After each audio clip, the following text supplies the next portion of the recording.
ऋषभ का एक्सीडेंट हो रहा है और ये देखिए यहाँ पर ज्ञान की पोथी खोल के बैठ गए। लेकिन हमें लगा नहीं, हमें बात करनी चाहिए, क्योंकि हर कोई समझना चाह रहा होगा कि क्या हुआ, एग्जैक्टली क्या हुआ, इसकी क्या पढ़ते हैं। एक बार फिर से ऋषभ के लिए हमारी बहुत बहुत शुभकामनाएं हैं, जल्दी रिकवर होके आए। चलिए आगे बढ़ते हैं, कुछ और खबरों का रुख करते हैं। दूसरी कवर स्टोरी हमारी आज की।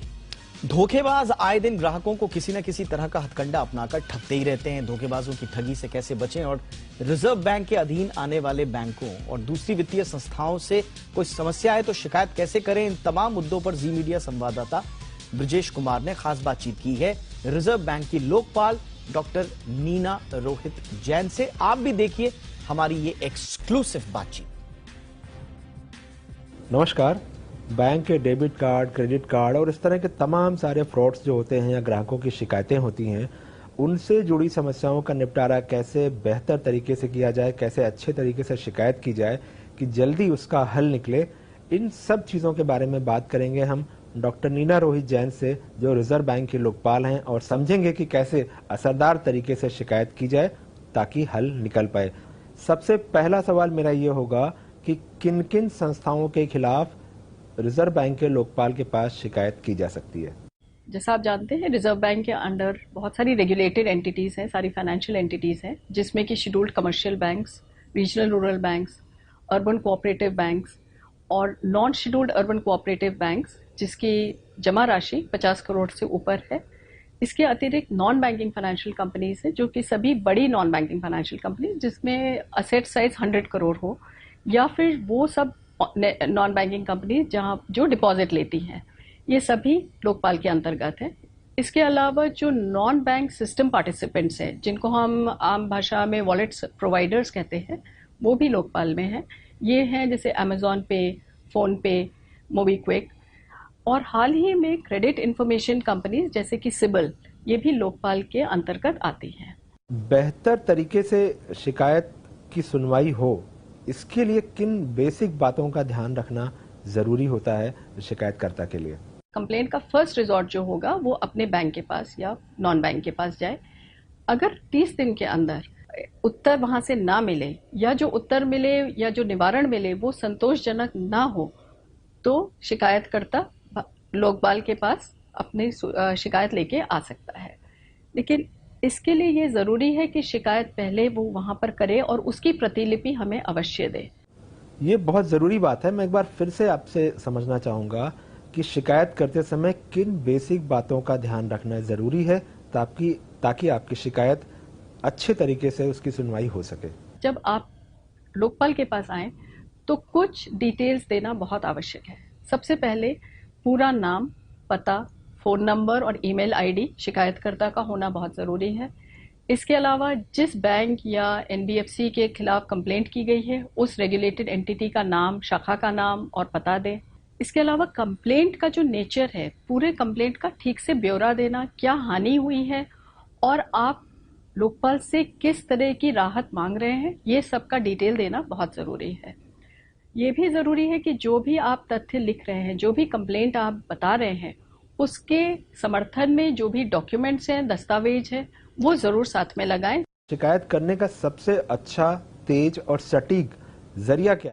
सबसे बेहतर और शीघ्र तरीका है ऑनलाइन कंप्लेंट करना। हमारी वेबसाइट पोर्टल, कंप्लेंट पोर्टल जो है, कंप्लेंट मैनेजमेंट सिस्टम पोर्टल के ऊपर, इसका एड्रेस है cms.rbi.org.in। इस पोर्टल पे जाके आप डायरेक्टली कंप्लेंट कर सकते हैं, या फिर आरबीआई की वेबसाइट जो है, उसके होम पेज पे एक लॉन्च अ कंप्लेंट आइकॉन है, उस पे क्लिक करने से भी ये पोर्टल पे आप कंप्लेंट दर्ज कर सकते हैं।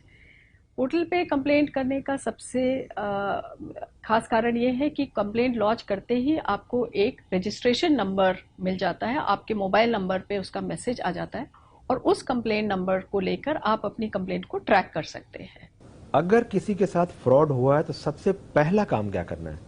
जो भी कॉम्प्रोमाइज कार्ड है उसको ब्लॉक करा दें, और ये नहीं कि जो कार्ड पे फ्रॉड हुआ है उसी को ब्लॉक कराएं। उसके अलावा आपका जो रजिस्टर्ड मोबाइल नंबर है, जो बैंक के साथ रजिस्टर्ड है, उससे संबंधित जितने भी खाते या कार्ड्स हैं, उनको भी ब्लॉक करना बहुत जरूरी है। इसके साथ ही आप साइबर पुलिस में भी इसकी सूचना दें। उनका एक टोल फ्री नंबर है 1930, उस पे भी फ्रॉड की सूचना तुरंत जारी करें। तो अगर डिजिटल फ्रॉड होता है तो सबसे पहले क्या करना चाहिए? सबसे पहले मैं आपको डोंट्स बताऊंगी कि जो बिल्कुल नहीं करना चाहिए है वो है कि अपने अकाउंट या खाते का विवरण किसी को भी ना दें। अपने कार्ड के details, credit card, debit card के डिटेल्स भी किसी से शेयर ना करें, चाहे वो आपको बैंक का कोई विश्वसनीय ऑफिसर ही लगे, क्योंकि बैंक ऐसी कॉन्फिडेंशियल डिटेल्स ग्राहक से कभी नहीं मांगता है। वन टाइम पासवर्ड आपके पास आए वो भी किसी से शेयर बिल्कुल ना करें। एक और है, जितने भी आपके बैंक अकाउंट्स का जो ईमेल अगर आपने उसमें रजिस्टर किया हुआ है उसका जो पासवर्ड है वो भी अपने पास ही रखें और किसी से शेयर ना करें, वहां से भी धोखा होने के बहुत चांसेस होते हैं।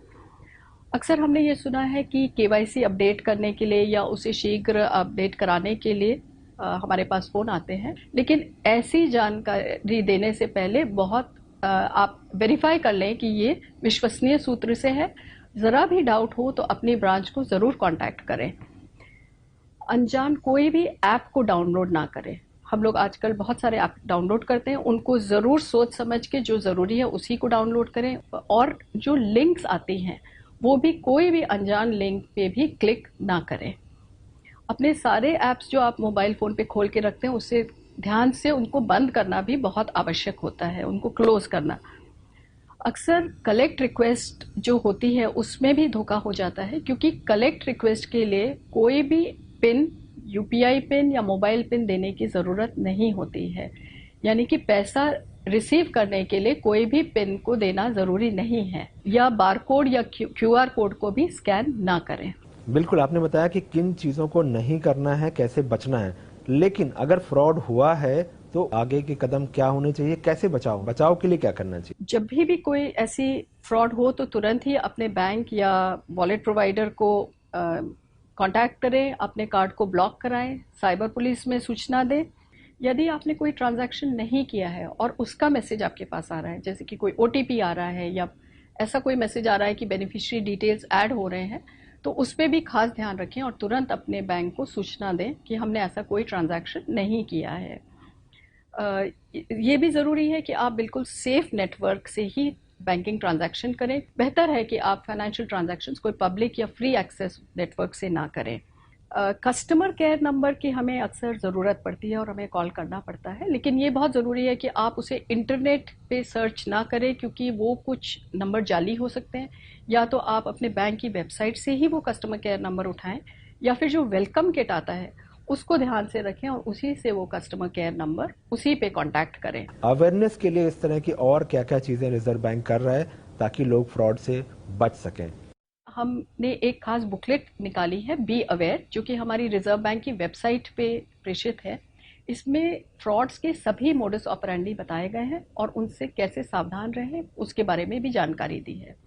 एक और प्रेस रिलीज रिजर्व बैंक ने जारी किया है 28 जनवरी 2022 को, जिसमें साइबर फ्रॉड्स के बारे में सारी जानकारी दी गई है। कॉमिक अभी रिजर्व बैंक ने जारी की है जो कि वेबसाइट पे अवेलेबल है, वो है राजू एंड 40 थीव्स। इसमें भी कॉमिक के द्वारा सभी फ्रॉड्स के और की मोडस ऑपरेंडी को समझाया गया है और उससे बचने के उपाय भी दिए गए हैं। हम यही कहना चाहेंगे कि जानकार रहिए और सतर्क रहिए। ग्राहकों को जागरूक करने के लिए आपने बहुत अच्छी बातें बताई। बहुत शुक्रिया जी मीडिया से बात करने के लिए, और उम्मीद करते हैं कि इससे ग्राहक अपने अधिकार समझेंगे,